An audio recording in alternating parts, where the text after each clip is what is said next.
Bonjour à vous tous, bonjour à toutes les sommelières et tous les sommeliers en herbe. Alors, bienvenue pour cette nouvelle vidéo des vignobles entre amis. Je suis Vincent Brochet, bien sûr, et ensemble, comme nous faisons depuis plusieurs semaines, eh bien, nous allons partager aujourd'hui un moment autour du vin. Alors oui, c'est vrai, je vous rappelle très rapidement, le mercredi, c'est plus consacré à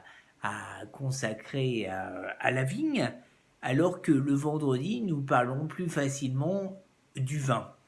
Alors aujourd'hui, nous allons faire un petit séjour ailleurs puisque nous n'allons pas parler de vin, mais nous allons parler du contenant, c'est-à-dire du verre.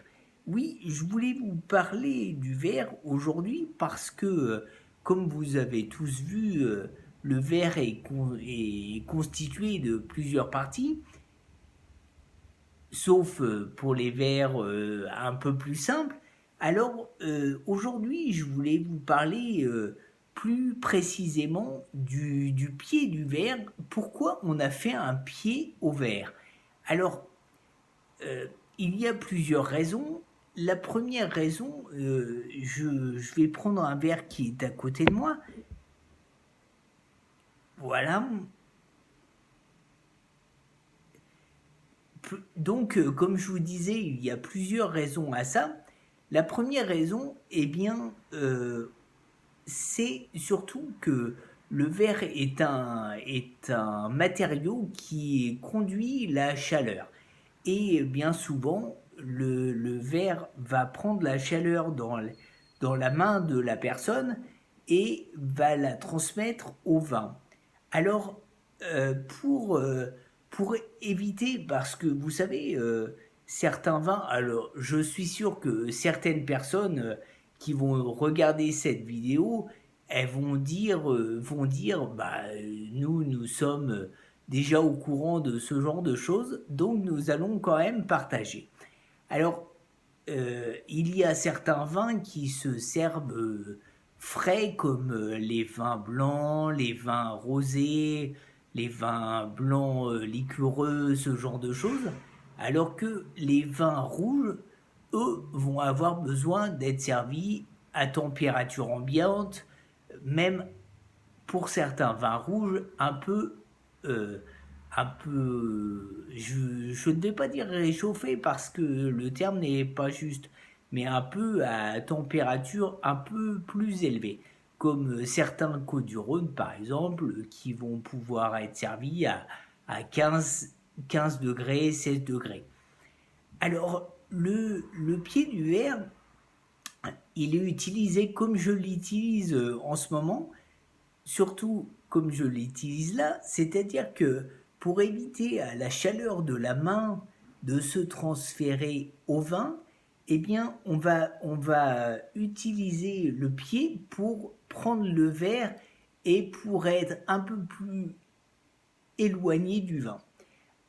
Pour certains vins rouges, comme pour certains alcools qui ont besoin d'être chauffés, comme certains cognacs ou certains calvas par exemple, eh bien, pour certains vins rouges, on va pouvoir mettre la main comme ça. Alors ça, c'est la première utilisation du pied.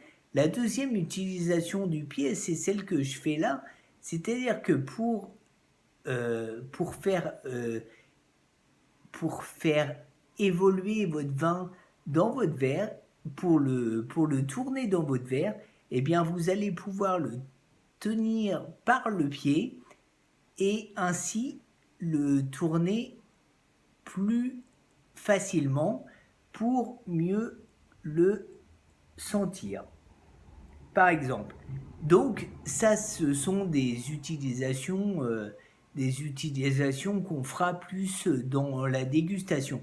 Alors, je vous rassure, si je repense à mon grand-père, par exemple, qui avait des verres, pardon, qui n'étaient pas très adaptés, dans sa cave, il, euh, il disait facilement, eh bien écoutez, alors c'est une parole d'un écrivain célèbre.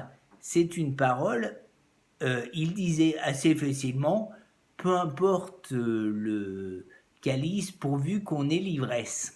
Alors, ça doit être Rabelais de mémoire. Alors, encore une fois, je vous invite à appuyer sur le bouton s'abonner qui est juste en dessous de la vidéo.